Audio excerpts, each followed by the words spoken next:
একাডেমিকের ক্ষেত্রে writing task one কি চায়? সো রাইটিং টাস্ক ওয়ানের technique number one, strategy number one, তোমাকে প্রথমে এই জিনিসটা বুঝতে হবে বা এই জিনিসটা ভাবতে হবে এরকম যে রাইটিং টাস্ক ওয়ানের ক্ষেত্রে আমি একজন যদি প্রফেসর হই, তো আমি প্রফেসর হলে যেখানে হয় আমার একজন কিন্তু অ্যাসিস্ট্যান্ট থাকে, টিচিং অ্যাসিস্ট্যান্ট থাকে বা একজন রিসার্চ অ্যাসিস্ট্যান্ট থাকে। তো এই অ্যাসিস্ট্যান্ট যারা আসবে, যারা আছে, তো আমার এত সময় নাই। তো আমাদের ধরো একটা কাজ চলতেছে, যে কোনো একটা স্ট্যাটিক্যাল ডাটা বা একটা কিছু মানে কোয়ান্টিটিভ ডাটা নিয়ে আমরা কাজ করতেছি। ধরো আমরা একটা জায়গায় জনসংখ্যার উপরে কাজ করতেছি, যে এত সাল এত বাড়ছে, এখন আমার না এত সময় নাই। তো আমি আমার স্টুডেন্ট বা আমার যে রিসার্চ অ্যাসিস্ট্যান্ট আছে তাকে আমি বলবো কি, ফর এক্সাম্পল এই ভালো না, তুমি আমাকে জাস্ট ওই কি জিনিস বলছে জিস্ট জিনিসটা আমাকে একটু দাও তো। That is writing task one.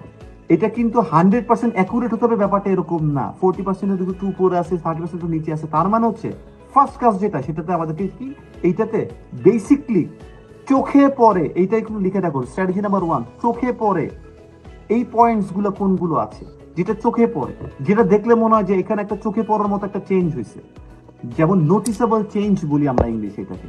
First strategy হচ্ছে identify the noticeable changes. Notice করা যায়, যেমন এটার পরে দুইয়ের পরে দুই বাড়ছে, দুইয়ের পর দুই বাড়ছে, দুইয়ের পরে তারপর হঠাৎ করে 8 বাড়ছে, প্রতিবার তো দুই দুই দুই বাড়ছে, হঠাৎ করে 8 বেড়ে গেছে, এই জায়গায় একটা চেঞ্জ আছে, নোটিসেবল চেঞ্জ। একটা সালে কিছুই হয় নাই, এইটা একটা চেঞ্জ, নোটিসেবল একটা চেঞ্জ। যেটা চোখে বাঁধে, যেটা মনে হয় যে হঠাৎ করে একটা একটু বেশি চোখে পড়তেছে বা এটাকে